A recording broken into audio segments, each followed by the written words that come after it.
Баршаңызға сәлем. Бүгін сіздерге тауық еті мен лаваштан жасалатын жеңіл кешкі ас рецебін ұсынамын. Бізге керекті ингредиенттерді видеода және төменде жазып өтемін. Алдымен тауық етінен жасалған фаршқа тұз, бұрыш, дәмдеуіштер салып араластырып аламыз.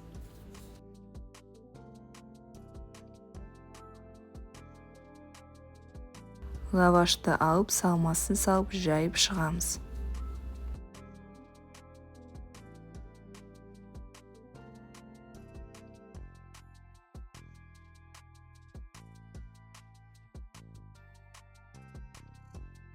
Енді орап аламыз.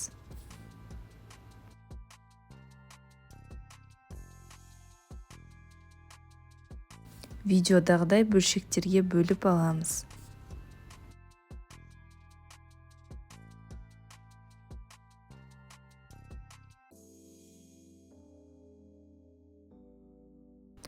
Ыдысымызды майлап, бөлшектерді салып аламыз.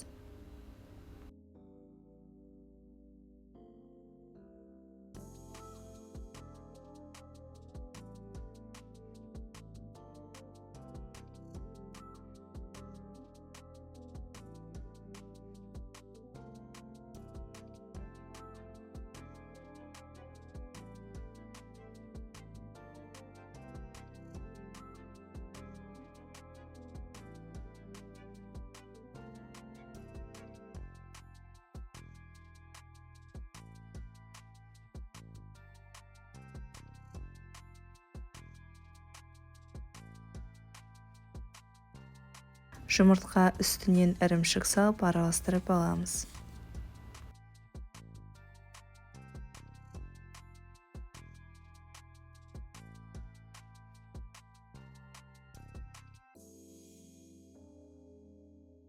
Алынған массаны бетіне жағып шығамыз.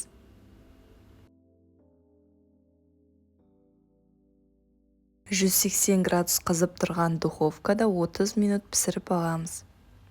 Өте оңай жасалатын кешкі асымыз дайын. Сіздерге ас болсын. Видеоны аса лайк басып, каналыма тіркеліп қойыңыз.